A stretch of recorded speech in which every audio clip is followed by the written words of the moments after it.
Aujourd'hui, je vais vous présenter le pactage américain et son armement que l'armée française a reçu en 1943 suite aux accords d'Anfa. Donc je vous invite à découvrir le pactage avec moi et je vais ouvrir les vitrines.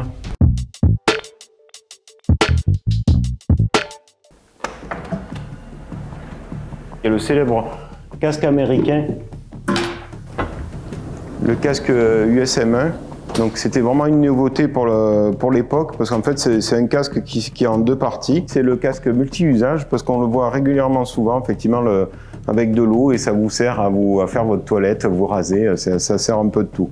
Il va y avoir notamment le blouson M41, qui remplace pour l'armée française notamment la capote qui était vraiment utilisée depuis la deuxième moitié du 19e siècle. Et en armement, ce que les Français vont recevoir notamment, donc ça va être le fusil Garand semi-automatique M1. Je vous en montrerai d'autres qui ont été fournis à l'armée française. Mais c'est le plus emblématique pour les soldats américains en tout cas. Donc dans la dotation, donc il va y avoir, hormis l'uniforme et l'armement, donc effectivement le masque à gaz avec tout son équipement, un masque anti-poussière, et ensuite tout ce qui concerne le ceinturon cartouchière sur lequel c'est vraiment super pratique pour les Américains, puisqu'ils peuvent monter directement le bidon.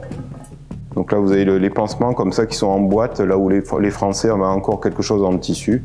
Donc là on va passer à la deuxième vitrine qui est tout ce que le soldat porte sur lui. Alors il y a beaucoup de choses modernes dans ce pactage.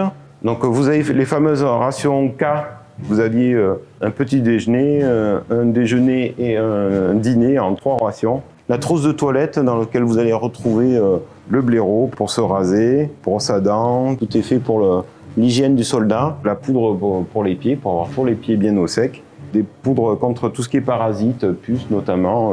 Des petites choses pour le moral des troupes. La petite pin-up sur cette petite carte. Dans le pactage, il va être fourni avec les fameuses plaques d'identité américaines, les dog tags. Ça va remplacer les anciennes plaques françaises avec le nom, le prénom, le groupe sanguin, son matricule. Et il y avait même des montres réglementaires qui existaient.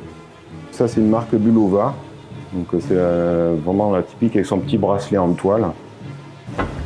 Donc dans cette troisième vitrine, donc ça va être ce que le soldat emporte dans son pactage. Donc c'est plutôt ce qu'il porte à l'arrière. Donc vous allez avoir notamment la tenue de sortie, donc qui est une tenue en drap. Tout était fait pour le confort du soldat. Vous aviez la paire de chaussettes, le caleçon long. Voilà. Et dans les matériels qu'ils recevaient, qui peuvent y avoir plus ou moins sur eux, parce que c'est quand même encombrant et pour le combat, c'est pas super pratique. Vous aviez, alors il existe 2 modèles. En tout cas, c'est un réchaud à essence où vous aviez tout se redéplié en fait. Voilà, vous redépliez tout. Et ensuite, vous posez votre marmite pour faire la cuisson de vos aliments. Après l'équipement, il y a aussi également le réarmement. Donc c'est des armes classiques de l'armée américaine qu'on va retrouver.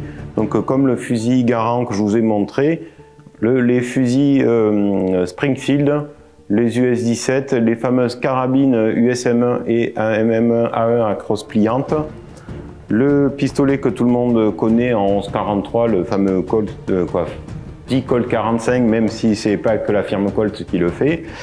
Le PMM3 et le fameux pistolet mitrailleur Thompson. Le Springfield 1903A3, ça va être une des armes les plus distribuées, notamment au corps expéditionnaire français en Italie. Leur armement et leur équipement de l'armée française avaient un seul but, la victoire.